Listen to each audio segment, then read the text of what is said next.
नमस्कार, आप सुन रहे हैं रेडियो सेंट्रल न्यूज। मैं हूं बबली भाटिया। अब खबरें विस्तार से। देश में कोरोना वायरस संक्रमण के 63,371 नए मामले सामने आए हैं, जिसके बाद संक्रमितों की कुल संख्या बढ़कर 73,70,468 हो गई। वहीं इस खतरनाक वायरस की वजह से पिछले 24 घंटे में 895 लोगों की मौत हो गई। स्वास्थ्य मंत्रालय ने यह जानकारी दी। मंत्रालय की ओर से जारी आंकड़ों के अनुसार देश में अब तक 64 लाख से ज्यादा मरीज संक्रमण मुक्त हो चुके हैं। इसके साथ ही स्वस्थ होने वाले की दर 87.56% हो गई है। वहीं संक्रमण से अब 1,12,161 लोगों की मौत हो चुकी है। वहीं बात अगर विश्व भर की जाए तो इसका आंकड़ा 3.89 करोड़ से अधिक हो चुका है। इस महामारी से मरने वालों की संख्या बढ़कर 10.98 लाख से अधिक हो गई है। राष्ट्रीय राजधानी में हवा चलने से प्रदूषक तत्वों में छितराव होने से शुक्रवार को वायु प्रदूषण के स्तर में थोड़ी सी गिरावट आई है। शहर में सुबह 10 बजे वायु गुणवत्ता सूचकांक AQI 251 दर्ज किया गया। बृहस्पतिवार को औसत AQI 315 रहा, जो 12 फरवरी के बाद से सबसे खराब रहा। 0 और 50 के बीच AQI को अच्छा, 51 और 100 के बीच संतोषजनक, 101 और 200 के बीच मध्यम, 201 और 300 खराब, 301 और 400 के बीच बहुत खराब और 401 और 500 के बीच गंभीर माना जाता है।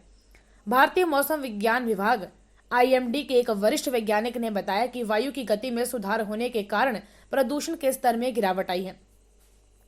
अमेरिकी उपग्रह एजेंसी नासा की उपग्रह से ली गई तस्वीरों में पंजाब के अमृतसर, पटियाला, तरनतारन और फिरोजपुर के पास और हरियाणा के अंबाला और राजपुरा के खेतों में आग लगी दिखाई दे रही है।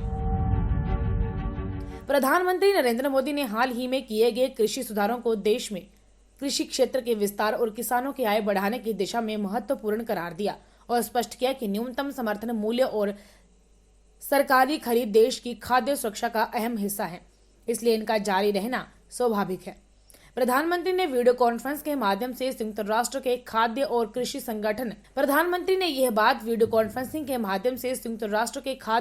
संगठन FAO की 75वीं वर्षगांठ के अवसर पर एक आयोजित कार्यक्रम में कही।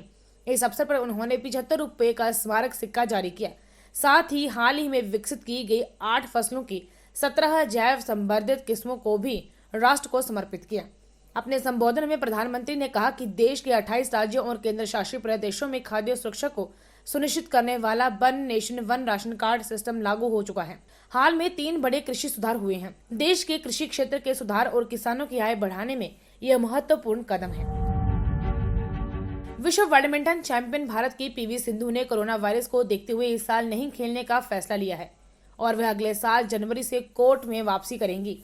रियो ओलंपिक की रजत पदक विजेता PV सिंधु कोरोना वायरस के कारण 7 महीने से ठप पड़ी खेल गतिविधियां शुरू होने के बाद चल रहे डेनमार्क ओपन में हिस्सा नहीं ले रही हैं और वह अब अगले साल जनवरी में एशिया टूर से वापसी करेंगी। रेडियो सेंट्रल न्यूज की टीम सभी देशवासियों से अपील करती है कि देश लॉकडाउन से अनलॉक हो चुका है, लेकिन कोरोना वायरस का प्रकोप अब भी जारी है। ऐसे भी कोरोना वायरस को भूलने की भूल बिल्कुल भी न करें। मास्क पहनना, साबुन से हाथ धोना और 2 गज की दूरी जैसे महत्वपूर्ण नियमों का पालन जरूर करें, क्योंकि जब आप सुरक्षित होंगे तभी देश भी सुरक्षित होगा। जान है तो जहान है, इसलिए अपना ध्यान रखें और सुरक्षित रहें। धन्यवाद।